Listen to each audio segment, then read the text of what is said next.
porque ¿qué hacían en las gacetas en donde se ordena la estrategia de guerra política y donde se habla que dentro de esas estrategias está el uso de métodos terroristas, incluido el explosivo?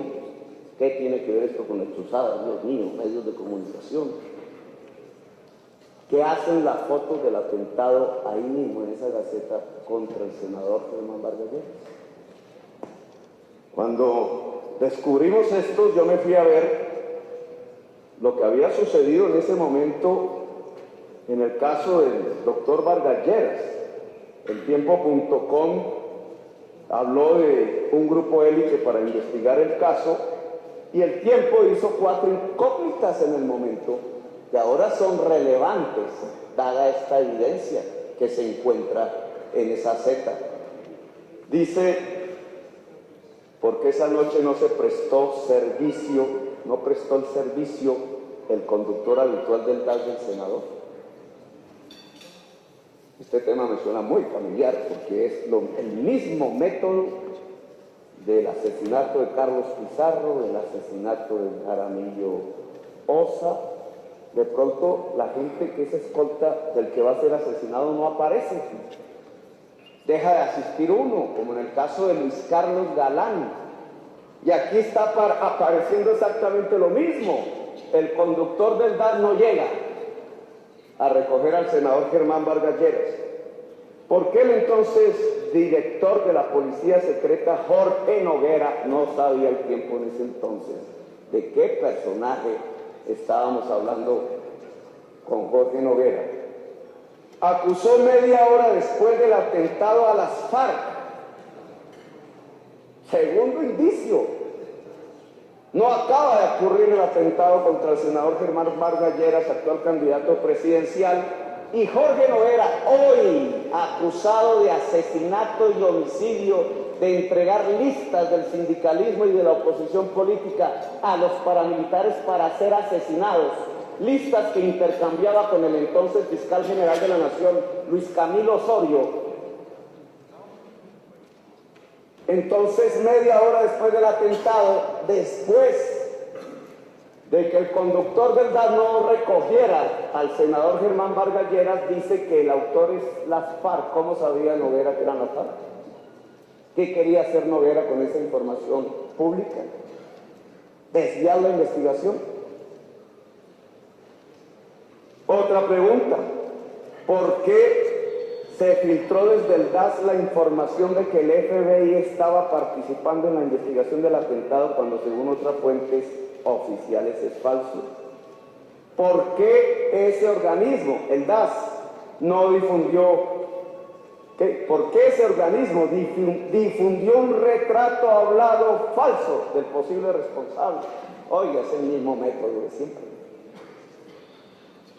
Si lo que pasó con Pizarro es cierto, si lo que pasó con Luis Carlos Galán es cierto y lo que pasó con Jaramillo Ossa es cierto, aquí se está repitiendo el mismo patrón de lo que iba a suceder con el senador Germán Vargas Lleras. Y es que es el DAS el que monta el asesinato. Son muchos indicios como para que el director del DAS actual no nos diga si no hay una sospecha muy grave alrededor de que el uso de explosivos en métodos terroristas, de la guerra política, de la Oficina de Inteligencia, del Departamento Administrativo de Seguridad adscrito a la Presidencia de la República, no hizo lo mismo que hizo con Pizarro en el caso de Germán Vargas Lleras, hoy candidato a la Presidencia de la República, del mismo uribismo.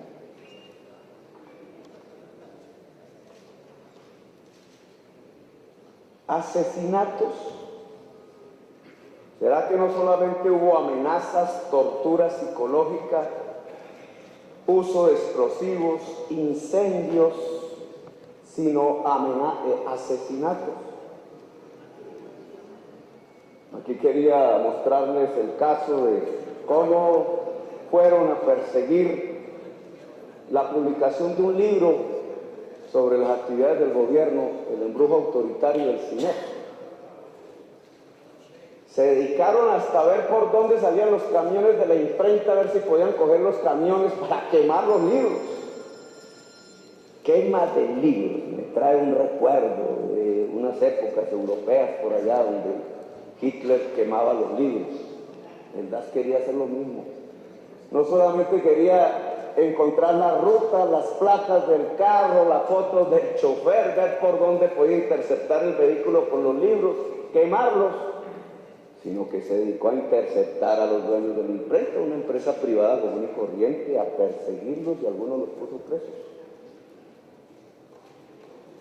Pero yo me quisiera ir hacia el tema de los asesinatos. ¿Será que en toda esta operación de guerra política no hubo, además de desprestigiar, víctima que soy yo de eso? Hoy sí que estoy pagando las circunstancias en mi campaña electoral de 8 años con miles de millones de pesos públicos y centenares de funcionarios invertidos en la actividad de desprestigiarme, solo porque no solamente era el vocero, uno de los voceros de la oposición política, sino porque fui el que se atrevió a mostrarle a Colombia lo que significaba la relación entre poder político y paramilitarismo desde hace 6 años, y encontré que la mayoría de los parapolíticos eran los amigos del presidente de la República, y que son muy sospechosas las actividades del presidente cuando fue gobernador de Antioquia en relación a la expansión del paramilitarismo en Antioquia, como ya lo demostré en mi debate que no voy a repetir. Pero yo quiero ver es si la operación desde el DAS incluía asesinatos. Y entonces me voy a una declaración de un paramilitar. No cualquier paramilitar, uno que quieren extraditar rápidamente, el gobierno quiere que se vaya, y la Corte Suprema de Justicia ha impedido que lo extraditen. Ahora entendemos por qué la extradición prematura de los jefes del paramilitarismo con los que el gobierno hizo acuerdos políticos en relación a un proceso de paz, que así fue como se fundó. Le preguntan al señor Freddy Rondón Herrera, el alemán, sobre el señor José Miguel Narváez, que en mi debate pasado yo afirmé que era jefe de Carlos Castaño, uno de los 12 apóstoles del grupo que se reunía en la terraza, no lo que la prensa colombiana volvió la banda de la terraza, que es diferente. Mataron a toda la banda de la terraza a partir de eso, delincuentes de barrio pobre. No, este era el grupo de grandes personajes políticos, económicos y militares que en Colombia se reunían en una terraza de un hotel con el jefe paramilitar Castaño y Fidel Castaño antes, para ordenar los magnicidios, tema diferente. Así se van confundiendo en Colombia, y por eso se habla de falsos positivos, que entre otras ha sido acogido por la Corte Penal Internacional como delito de lesa humanidad. Hoy, porque es la muerte sistemática de civiles realizada a través de la resolución secreta número 029 que el candidato presidencial Juan Manuel Santos mantuvo en su gaveta, secreta, a pesar de un debate de este Senado que le pidió que mostrara las evidencias de que en el Ministerio de Defensa se cambiaba plata por muertos, plata pública por muertos. Hoy es un delito de lesa humanidad. Pero aquí, ¿qué contestó Narváez? José Miguel Narváez, el amigo del presidente de la República, el aliado de Mancuso y de Carlos Castaño, jefe de ellos, al parecer en la orden de varios asesinatos muy importantes en Colombia y en conflicto con el grupo de Jorge Noguera, del que era aliado, de Jorge Noguera, de Jorge 40, del que era aliado Jorge Noguera. La visión salomónica de Uribe en ese conflicto entre paramilitares, en donde en un bando estaba José Miguel Narváez, Mancuso, Castaño y Rito Alejo del Río, y del otro bando estaba Jorge Noguera, Jorge 40, fue juntarlos ambos en la cúpula. Decisión del presidente de la República. Por eso José Miguel Narváez, del grupo de Rito Alejo y Mancuso, termina de asesor de su grupo rival dentro del paramilitarismo, de Jorge Noguera y Jorge 40. Así fue como comenzó esta historia. El presidente mintió cuando dijo que Noguera era hijo de una familia distinguidísima de Santa Marta, un niño bien. Él sabía de qué se trataba Noguera y de qué se trataba José Miguel Narváez y qué era lo que estaba metiendo en la cúpula del DAS. Y miren lo que dice José Miguel Narváez, de lo que dice el alemán de José Miguel Narváez. No era la mejor. Están hablando de que hizo una conferencia entre el año 97 y el año 2000 a la comandancia del paramilitarismo en Colombia. Por el conocimiento que tuvo de Narváez, Martínez pudo establecer cuál era su visión en relación con organizaciones no gubernamentales defensoras de derechos humanos, preguntan. Y contesta el alemán: no era la mejor. Porque en el curso que yo asistí, después de una exposición de algunas horas, José Miguel Narváez le dictaba cursos a la cúpula paramilitar. Y de mencionar a muchas organizaciones defensoras de derechos humanos en Colombia, que eran proclives a las guerrillas, enumeró un número determinado de ellas, al igual que algunos líderes de sindicatos y demás personalidades, y nosotros tomamos nota de lo expresado por él ya que mencionaba que tenían que ser combatidos militarmente desde el Estado o desde las autodefensas. Lo que aquí está diciendo el alemán es que el jefe del BONI, después de Noguera, puesto por Álvaro Uribe Vélez en la cúpula del DAS, en los cursos previos que le dictaba al paramilitarismo antes de que Uribe Vélez fuera presidente de la República, le daba órdenes al paramilitarismo de destruir militarmente a los dirigentes de organizaciones de derechos humanos, sindicatos y otros en Colombia. Entre esos otros, el que está hablando. Acaba de confesar Salvatore Mancuso en su audiencia desde Estados Unidos. El amigo del presidente quería que los paramilitares me asesinaran a mí, pero no solamente quería que me asesinaran a mí, sino que asesinaran a la dirigencia de derechos humanos en Colombia. Después de hacer estos cursos al paramilitarismo para inducirlos al asesinato, lo nombran en la cúpula del DAS y es el responsable directo de toda esta actividad del grupo BONI G3, ya públicamente conocido. No querían asesinar. Estamos hablando de cruzadas. La inteligencia ofensiva, entonces, es el uso de amenazas contra menores de edad, el uso de presiones y chantajes contra magistrados de la Corte Constitucional para evitar que votaran en contra del referendo del presidente de la República. Aquí estamos hablando de un delito de lesa humanidad, ministro.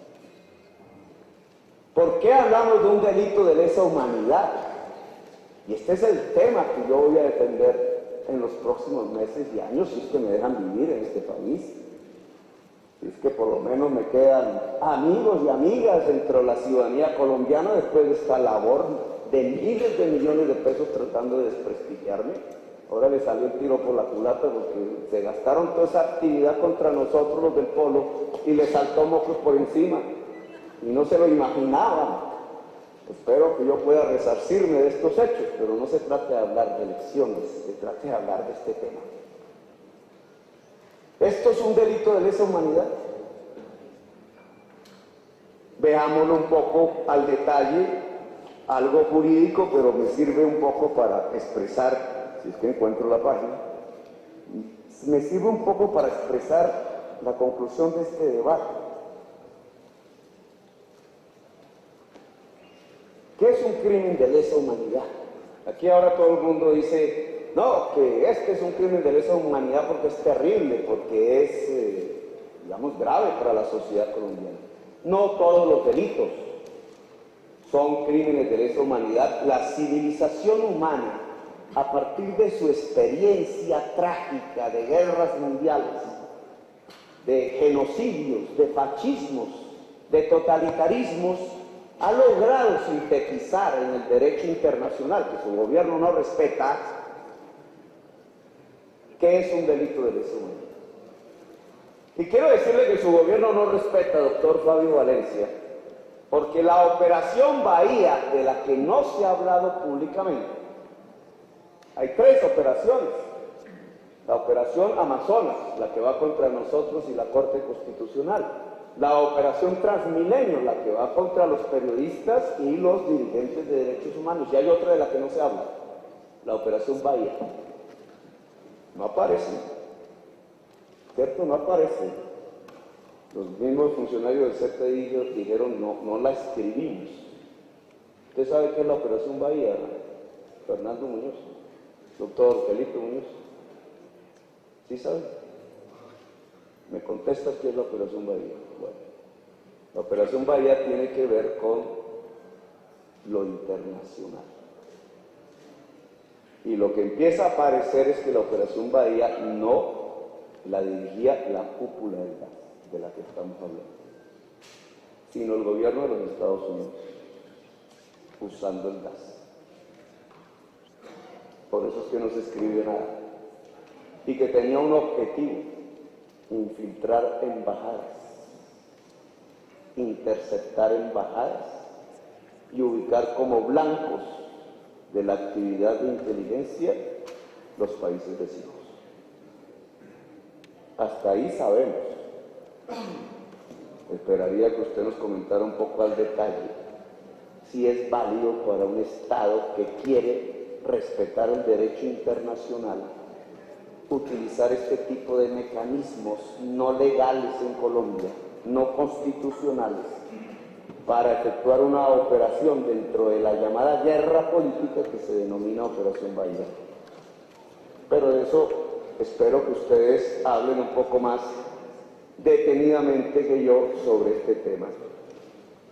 Dice así alrededor del doctor Peñate el señor Arzayus.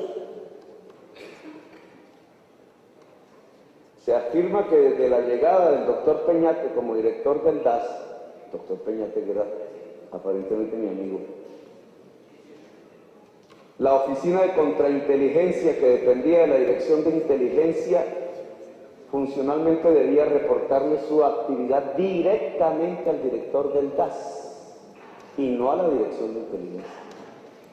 La única relación que tuvo con contrainteligencia fue la de unos grupos auspiciados por la embajada americana denominados Bahía, luego llamados Fénix y Falcon, sobre posible espionaje cubano, venezolano y terrorismo islámico. Esa es la operación Bahía. Delito de lesa humanidad, leamos qué dice la ley colombiana que nosotros mismos aprobamos sobre delito de lesa humanidad. Crímenes de lesa humanidad. A los efectos del presente estatuto, se refiere al Estatuto de Roma ratificado por Colombia, que es la base jurídica de la Corte Penal Internacional, se entenderá por crimen de lesa humanidad cualquiera de los actos siguientes cuando se cometa como parte de un ataque generalizado o sistemático. Esas dos palabras son claves.